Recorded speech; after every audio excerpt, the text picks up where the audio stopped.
Hi, my name is Cristine Crum, and I am your host for ICAN. ICAN is a show dedicated to providing information to anyone who needs help. Help with what? Help with getting answers on where to go to get help with drug misuse, helping veterans find where they can go to get help, homelessness, and more. Once a month on this channel, we will take an hour to discover just what is really going on in our community. We will have interviews of people who can help and people who need help. We will discover all the stats, figures, and truth or fiction about drug, alcohol, and cigarettes. This is a program for not just adults, but kids too. We are all a part of this community, and we are all in this together. Welcome to ICAN, because I can make a difference, and so can you.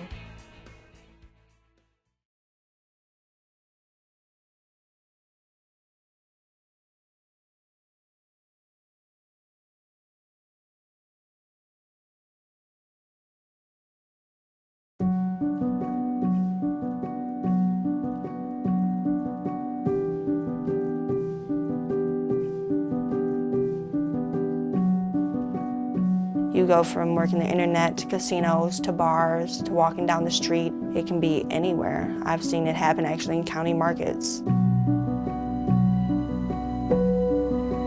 There are, on any given day in America, over 300,000 runaway or homeless kids living in the streets, and they are vulnerable. You know, there's these older men that take these kids that are either runaways or addicts or, you know, just someone that wants quick cash or whatever, you know, and they use them to their advantage. 12, 13-year-olds don't raise their hand in the classroom and say, this is what I want to be when I grow up.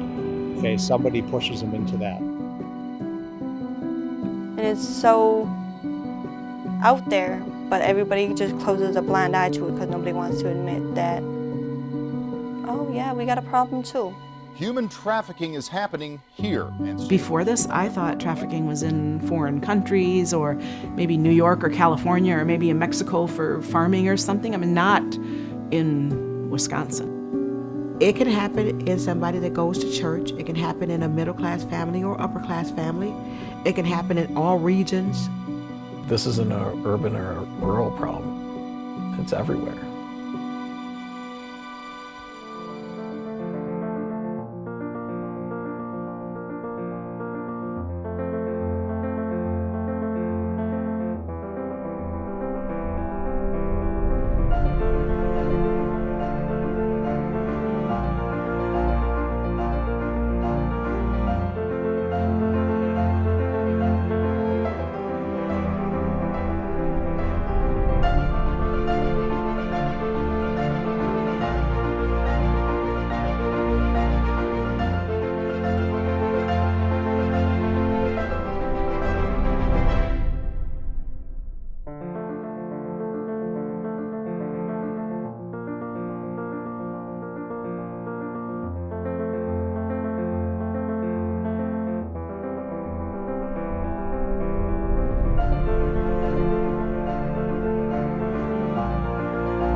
Hi, welcome back to ICAN. ICAN stands for Information, Communication, and News on Drug-Related Information.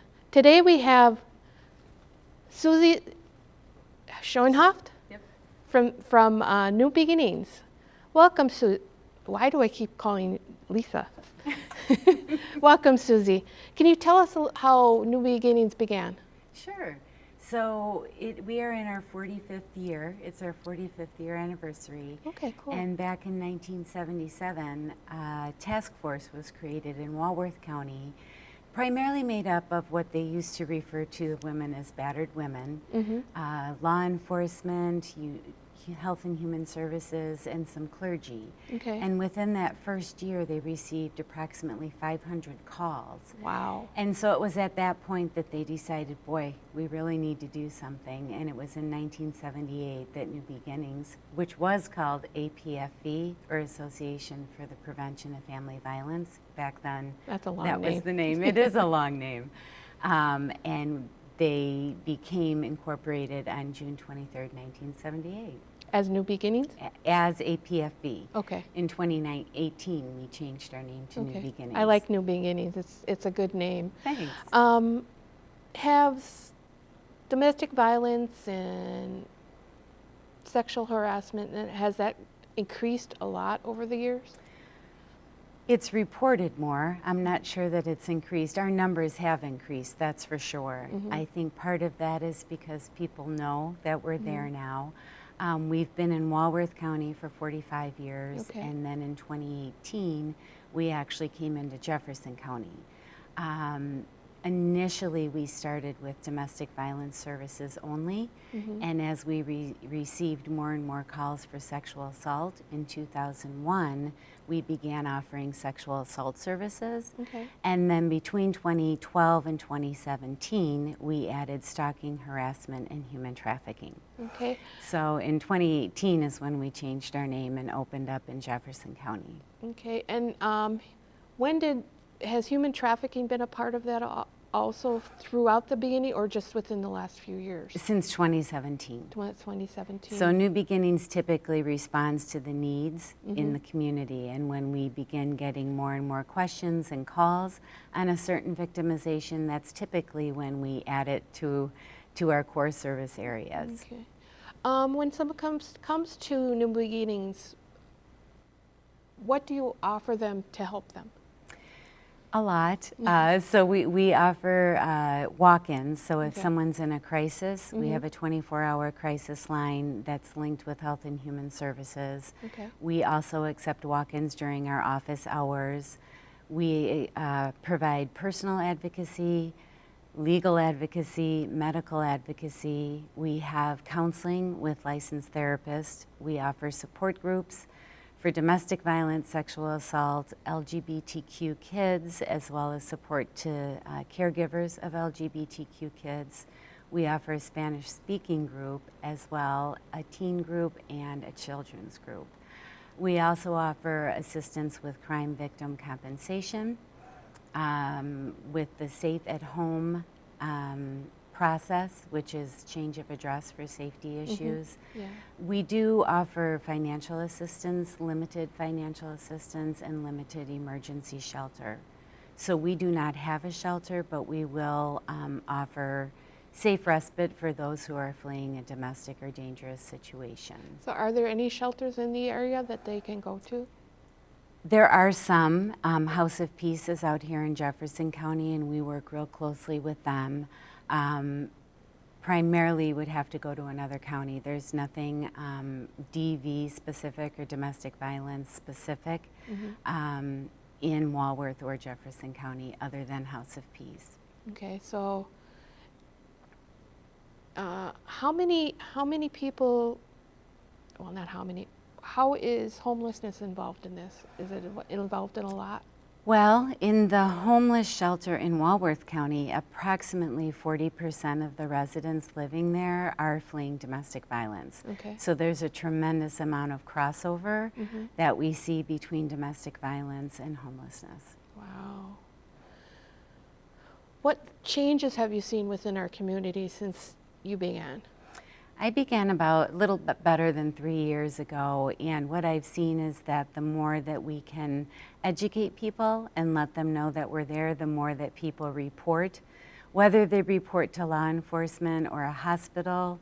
I don't know about the specific increases with that, but I know that every year our numbers go higher and higher and higher. So more people are reporting to us, and I think it's real important that people know that we're here, that we're cost-free, and that we'll work with any victim of a violent crime.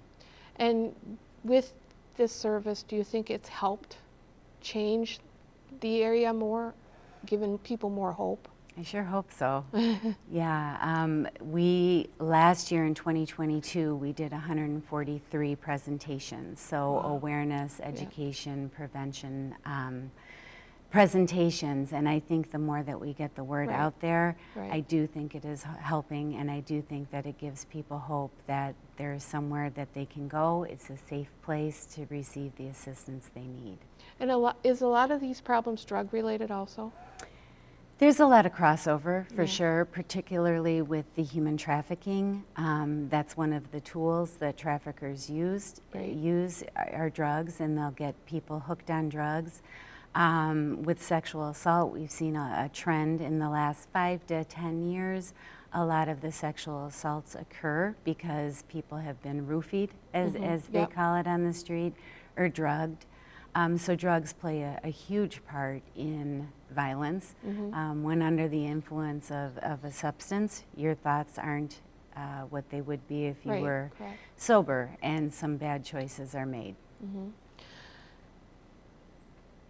Has human trafficking, I think I asked that, but I'm not sure, been a part of New Beginnings from the start, or you said no? No, since 2017. 2017, that's correct.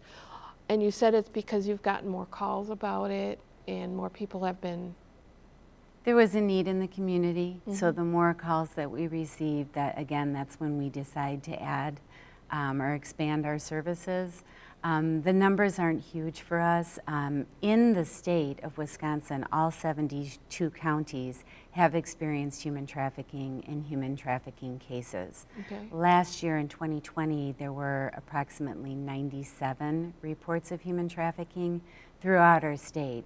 However, we're pretty certain there were a lot more. Many people elect not, out of fear, elect not to report. So New Beginnings last year worked with 9 separate human trafficking victims, and of that 9, 7 were under the age of 18. Wow.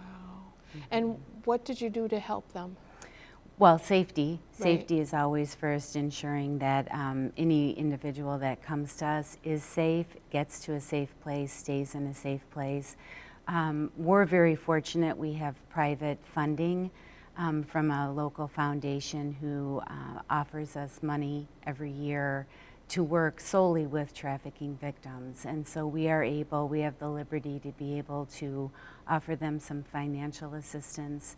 One of our trafficking victims had her teeth pulled out with pliers, and she was left with just a handful of teeth in her mouth. And through this funding, we were able to get her a full set of dentures and able to help her financially to start a new life. How do these people get out of that situation? How? It's different for everyone. Some get tired. Some just want to be back to their normal life. It's always a risk because there's so much money invested in trafficking. It's $150 billion annually internationally. It's a huge, well, what do I call it? It's a huge problem. Right. I think that the thing that keeps most people in the trafficking circles and rings is the fear, because the traffickers will go to great lengths to get their people back, their property, as they refer to it. So the people that leave, they take a high risk and chance to get out. Yeah, because it doesn't just affect them; it affects their family. They threaten their family. Because I've seen the movie called Sound of Freedom, and I learned a lot from that. Have you yourself dealt with any human trafficking issues? I have. Just last week I worked with an individual who came to New Beginnings seeking assistance. We met her through a SANE call. So SANE stands for Sexual Assault Nursing Exam, and she was brought to one of the local hospitals, and while there she disclosed that she was involved in trafficking. And so just last week we worked on getting her safe, keeping her safe, and relocating her. Wow. Across the board for human trafficking, how is children trafficking rated? I mean, is it as big of a problem, or is it more older children, or? It's a bigger problem. The average age of a trafficked child is between the age of 12 and 13, so that's young. Yeah. And these kids are getting sucked in, so to speak, through social media. There are so many platforms out there now, and they're cute. They're cute. If you see the icon and a parent walks by and they see this cute icon on a computer or laptop or a phone, they assume they're playing a game.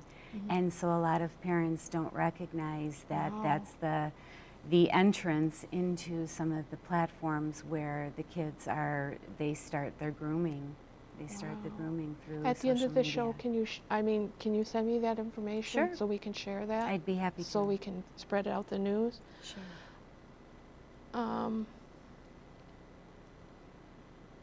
What can you tell our viewers to do if they feel something like this is happening in their community?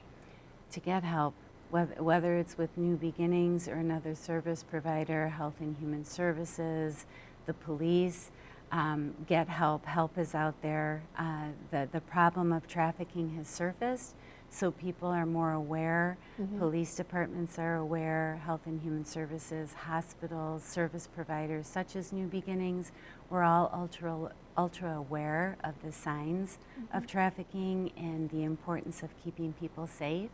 So my urge and pledge is just to help everyone who calls us, and I would encourage anybody who knows anybody or is directly involved to get the help. Is there anything else you'd like to tell us about New Beginnings that we haven't we have discussed? 5 main core service areas. Okay, So and they are? they're domestic violence, Okay. sexual assault, stalking, harassment, / bullying, because harassment for younger people is typically a form of bullying, and then of course human trafficking. Okay. And anything else you'd like to share? We're the only service provider in Jefferson County and in Walworth County. We work very closely. All counties throughout our state do have services, but we work very closely to get people the help they need if it's something that we can't help with. We do offer counseling and therapy with licensed counselors and social workers, the support groups, as I mentioned earlier, assistance with crime victim compensation, the Safe at Home program. We work with several partners in both communities. So assisting someone when there's a crime that's been committed, we can't do that alone. We rely heavily on the DA's office and prosecutors, law enforcement, first responders, schools. We're in a lot of the schools, and we do very much education in the schools. Okay. We would way rather prevent situations than react to them. Okay. So that's about 40% of the job that we do is prevention and education. Okay. Is there anything you'd like to say out to the people out there, to reach out to them, to get them to ask for help? Is there anything you can offer to tell them? I think what I'd say that's most important to most people who come to us is that we're a safe place. So we're client-driven. We follow a client-driven model, which pretty much means the ball's in their court. They've already been victimized. They've already had power and control taken away from them. So when people come to us, we allow them to share what they're comfortable sharing. If they want to report to law enforcement, we assist them with that. We'll accompany them to the interview. As you can imagine, that may be very scary. Yeah. If people want to go to the hospital to get checked out, we accompany them there and offer medical advocacy. but we would never be in a position to push anyone to do anything, because each journey is individual, and each journey is something that that particular individual needs to decide what they're ready, what they're ready for. Do they want to disclose everything? Do they want to disclose part of their story? And then they let us know what they want. We let them know what we provide, and they let us know what they want. And if it's something we can't help with, then we refer them to one of our many partners. So you offer them a safe place to be a new beginning. Yes. Anything else you'd like to say? I don't think so. Well, thank you so much for being you. here today. Really and appreciate it. we will share the rest of the information on the little, is it like a logo, or the little on social media that you were talking about. Yes, I can share all of that with you. We will and share then that you can all have at the end of the show. And I thank you so much, Susie, for being here today Well, and for thank everything you do. Thanks. And have a wonderful day. Thanks. Take care. You too. Thank you, everybody. We'll see you next time. Hello, my name is Marlene Weisenbeck. I'm a Franciscan Sister of Perpetual Adoration and the convener of the La Crosse Task Force to End Modern Slavery. As the second largest criminal activity in the world, we encounter human trafficking wherever we are, globally and locally. As you view these stories, I ask you to gaze upon the person. Consider the burden that she or he is carrying. Contemplate each situation, and then imitate others who are helping to move them out toward healing and wholeness. Gaze. Rest your eyes on what you see and hear. Experience this visual evidence of persons who are captured and terrorized through the strategies that brought them into the life of modern slavery. Though your eyes and thoughts may be drawn elsewhere, bring them back to the person that is the focus of each story. Consider. Allow your mind to study and understand the horrific situations that brought these individuals into their captivity. Consider the humiliation to which victims are submitted. Deepen your knowledge of the events that made them vulnerable to recruitment into this life. Do you sense a challenge or a call? Contemplate. Be present to what you see and hear. Listen with your inner senses to the meaning of the story. Listen to the cries of the enslaved without judgment. Then embrace an unceasing prayer for all those involved and all those who work to bring freedom to those in this underground economy of evil. Finally, imitate. All prayer moves us toward making efforts to create relationships of wholeness worthy of our God-given human dignity. Join in some way with others in bringing hope and freedom to the suffering world. Thank you.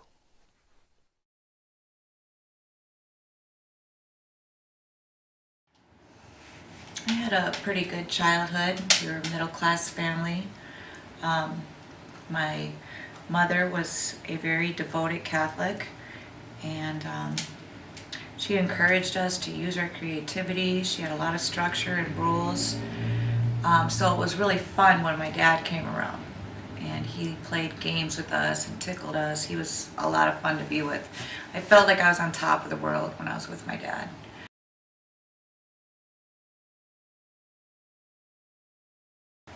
First of all, I remember discovering in one of my dad's drawers a lot of pornography. And I got a direct message right then and there that those were the kind of women that were attractive, and those were the kind of women that didn't get left.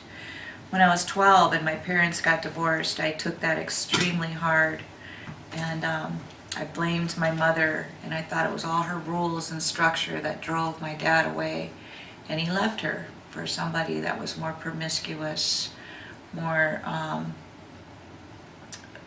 don't know, more advanced sexually, you know, and my mother was this wholesome person that got left alone with the kids. I was 12, and I vowed right then and there not to be the kind of woman my mom was. I was going to be the kind of woman that I saw in those magazines.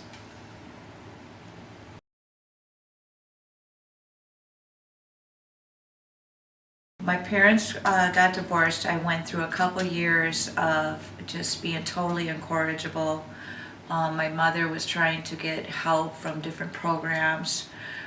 She sent me to a treatment facility where I spent about a year there, where I met other women that had experienced in the lifestyle, and they would run away and then come back to the home and talk about Hennepin Avenue and talk about, you know, the men that they were meeting and prostitution. And I remember being very intrigued about it, but still afraid of it.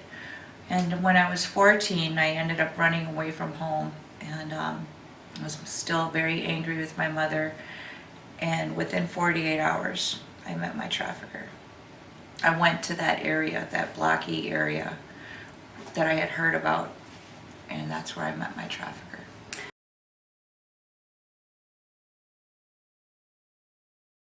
He was in his early 20s, I think 21 or 22. So when I first met him, he caught my eye right away.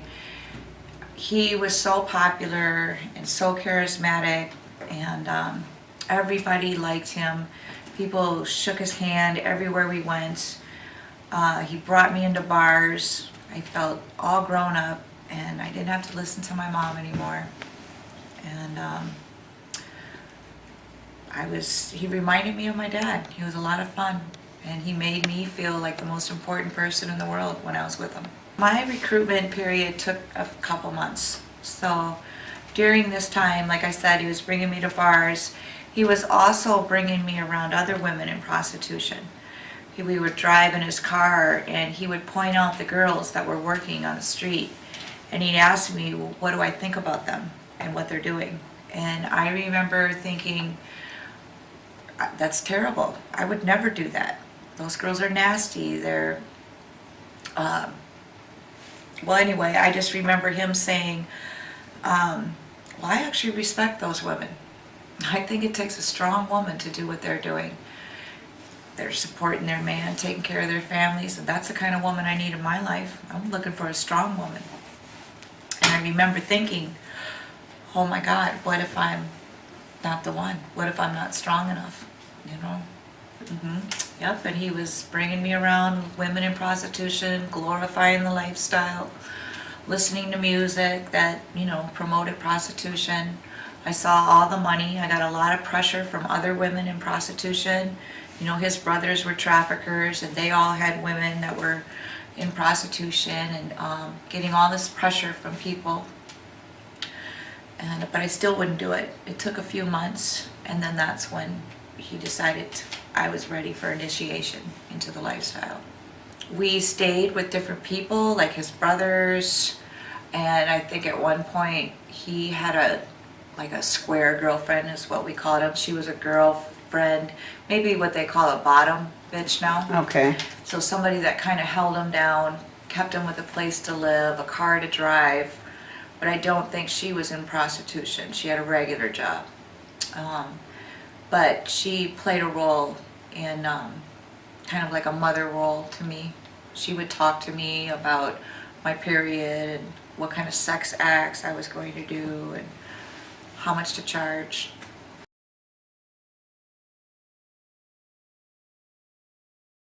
It was a few months after he and I had met, and he told me that there was all these gang members that were after him, and he needed $400 by 9 o'clock that night. And if he didn't have the money, they were going to kill him. And I believed him. He was very dramatic and animated, And then he said, I need your help. And I remember thinking, what can I do? Where am I going to get $400 from? I'm only 14. And he said, you know, don't worry about that. I actually have a plan. I've got all the money that I need right now, and I've got some friends upstairs waiting. I just need you to go be with them like you are when you're with me. And I didn't want to do it, but I was really afraid, and I believed he was going to die. But he sold me on the idea when he was like, listen, I'm going to be in the next room. I'll be in the living room. And if it gets out of hand or things get too rough, just call my name. I'll come in and I'll stop the whole thing. So I agreed to do it, and it was really horrible. It was very violent. They weren't gentle with me. This was an initiation, so it was meant to break my spirit, and it did. And I just remember calling his name over and over, and he didn't come in to help me. But what he did do, when it was all over, is I remember getting all this praise and attention, and him saying things like, wow, you know, you really love me, you know. I know that you love me now. Nothing's gonna come between us ever again. It's gonna be me and you, baby, forever. And I remember him saying those things to me just seemed to kind of make what had just happened almost worth it. You know, I needed his love. You know, I needed that from him.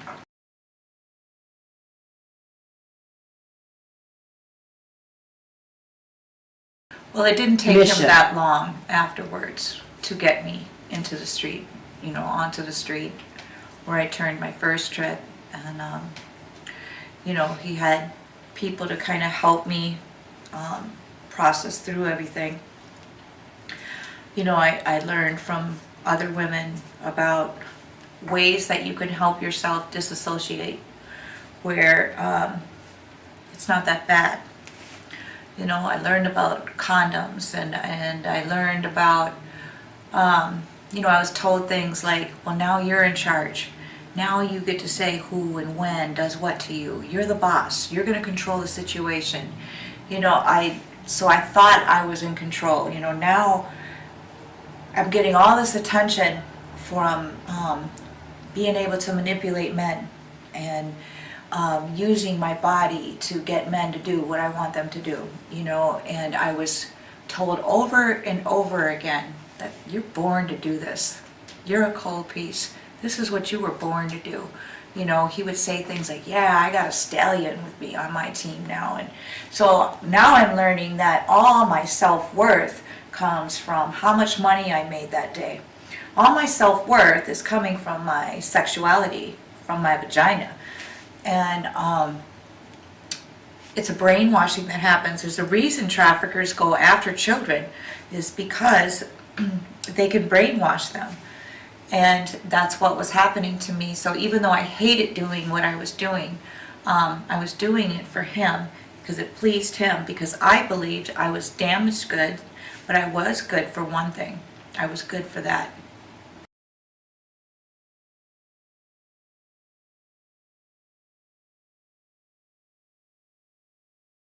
Eventually I had to start drinking in order to be with Tricks.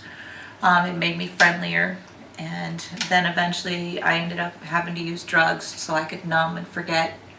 It would make the time go by faster when I was with Tricks. I had to become hard. I had to tell myself, the sensitive, emotional person, loving person that I was before I got into prostitution, she had to go. You know, so I had to become this hard person that wasn't sensitive to others, that didn't care about others. I had to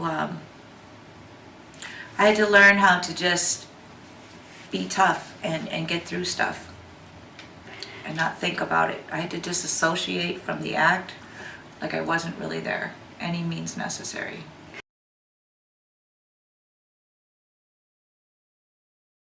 I definitely had quotas on how much money that I needed to make every night, depending on the city. In Minneapolis, my quota was much lower because the going rate was lower, but once we got to places like Chicago and New York, my quota on a weekday was $1,000 a night, and on Friday and Saturday I needed to make $2,000 a night. That would have been 30 years ago. That quota didn't really change much. It only went up. It never got lower.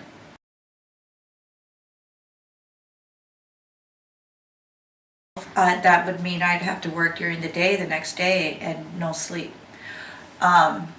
It meant that we would definitely have an argument, and he might make an example out of me in front of the other women so that they know not to come home without a certain amount of money. It would mean things like he wouldn't sleep with me for a long time, you know, so he'd take away his affection and attention. There was a lot of dehumanizing and degrading things that he would say to me.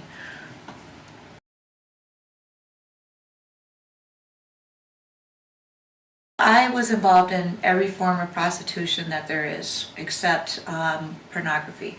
So when I was working was underage, of course, so I did a lot of my working on the streets, because I didn't need ID then.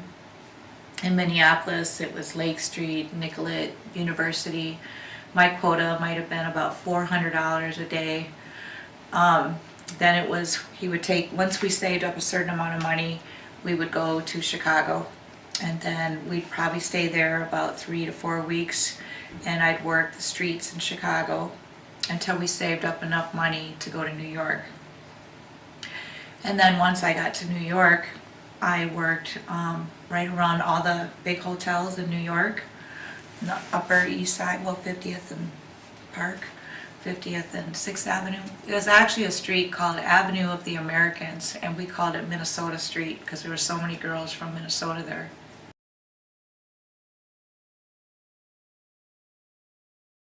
It would have been my dad. I needed my dad. So my dad had addiction issues and his own issues, but what I needed was for my dad, and I don't know, I don't know if that could have happened. But other than that, maybe if I would have been aware of traffickers and their techniques and, you know, what to expect, what to look for. But I was very naive, and all I knew is I wanted somebody to love me, you know. So maybe if somebody would have told me, like, look, there's guys out here who have this on their mind, or, you know, intend for you to do this, you know, but I didn't know. I didn't even know half of the stuff that happened to me in my life. I had no idea even existed.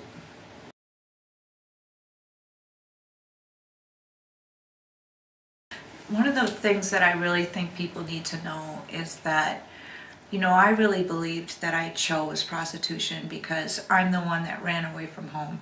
I'm the one that fell in love with this guy. And, you know, a lot of times he didn't even have to be around me to have all this power and control over me. So I had opportunities to leave, but I didn't.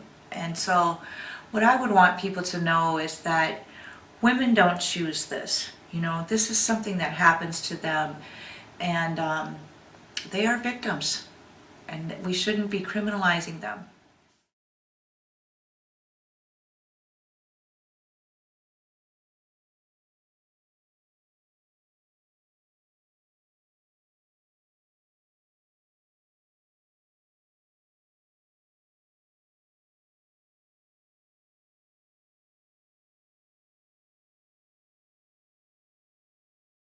I was born in Milwaukee, and when I was about 8, my mom moved my sister and I to the suburbs around the Hartford area. When I look at this picture of myself, I see a happy little girl that had all of the normal things that children had, normal birthday parties with lots of friends and people all around and everything happy and cheery. I think, yeah, to the outside world, we looked like a normal American family. I always felt that living in the suburbs was, if you lived in the suburbs, you lived a Lifetime movie, perfect life type of thing. Little did I know that I actually threw my daughter right into the fire. I met a guy my junior year of high school, and I thought he was it. Like, I thought he was super cool and was going to be my knight in shining armor. And little did I know he was into drugs. He was into the drug scene. But I persisted anyways, and I stayed in it. And sure enough, it wasn't long before I started doing those very drugs with him. My sister started dating this boy, and she was crazy about him, and for the first time, she started to lie. And it were just very small things about, where she was and who she was with, and it was like, well, that's not typical of her. Why would she be doing that? And so that kind of really stood out to us, and it was just very simple things. I had met my trafficker, my drug dealer, through another female. She wanted to be my friend. She wanted to help me, and at the time I really needed somebody. I needed a shoulder to lean on, and she was that. Little did I know she had been watching me for months. They were getting to know her. They were, finding out information about her family, her friends, what she liked to do, what her insecurities were. They were her people for 2 years. And my drug dealer kept saying, come stay with me. I'm gonna make your life better. He sold me the American dream, and I bought it. I was in need of somebody saving me. I thought I needed saving.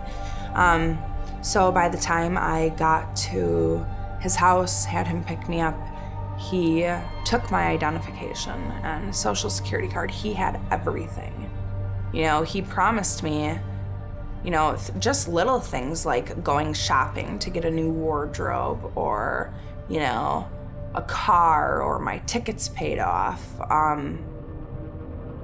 Things girls around my age needed. They saw her vulnerabilities, and they also gathered information to use against her. I didn't have a lot of personal items, but I always had pictures of my nephews. So when somebody holds a loaded gun to your head and you say, you do what I'm telling you to do, or I'm gonna kill your loved ones, you do it. So that's how it happened. He had the phone, so he would take the calls. A lot of this was done through text message. A lot was done through apps, through various sites, and through a touch of a button on his phone, he sold me to the highest bidder. More often than not, it was men on their way to work with their families at home, or men on Sundays, and they drop their wife and kids off at church. It is men you would never think about. Your CEOs, your businessmen, your soccer dads, cops, politicians, priests, you name it, I've probably come across it, and if I haven't, I know somebody that has. When Em disappeared, it was actually on my birthday.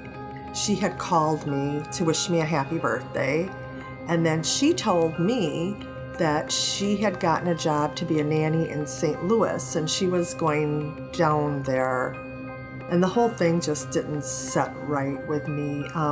So I told her how I felt, and then we hung up, and then a few minutes later, a gentleman called and kind of read me the riot act and told me I was never going to see my daughter again, and then I lost it, and I just felt like the life was sucked right out of me. I felt so helpless. So I spent about 7 hours at the police department, and I sat down with a few detectives there who enlightened me to this whole other world that I was completely naive about. There's this website called backpages.com where the police officer told me you can order a woman faster than you can order a pizza. I kind of gave him a description, and it took a few hours, of them searching and me searching, and we found an ad for my sister for sale. They had dyed her hair red, and there was a number on there. And so from there, we Google searched that number and found that she was listed on about 20 other websites for sale. I had never even heard of Backpages, and here these women are being posted for sale, and there's the phone number, that's the same number that's on my telephone from the caller ID. And I just like, oh my God, like, who does this? But I put up I think it was maybe the same night, I put on Facebook, like, my sister is missing. Like, I need your help. I have some really, really amazing friends who tweeted it out.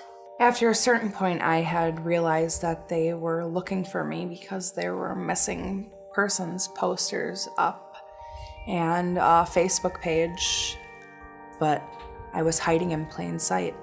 And so many victims today we are hiding in plain sight.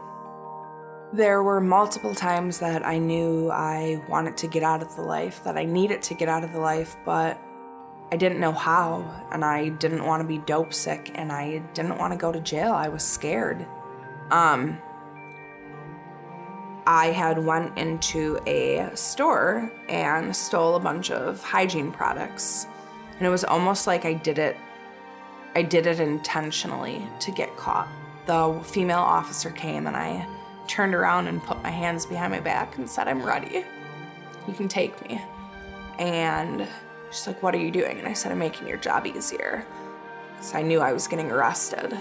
And I got into the cop car, and there was a song playing with the words, "I know you'll be safe and sound." I took a deep breath, and I knew, as much as I didn't know I was a victim, I knew from that point forward everything was going to be okay.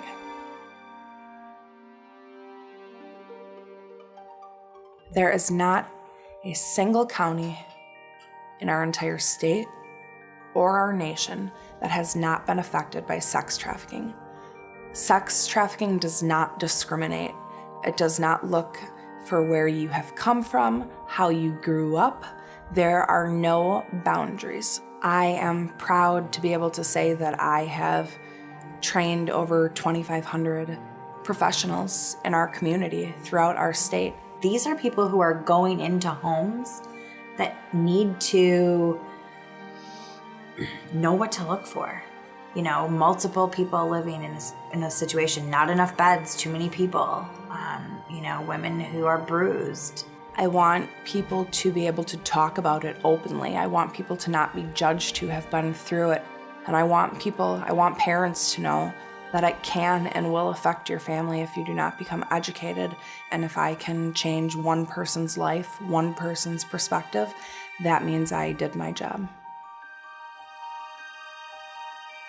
My name is Emmy, and I am a sex trafficking survivor. And I am the founder of Lacey's Hope Project.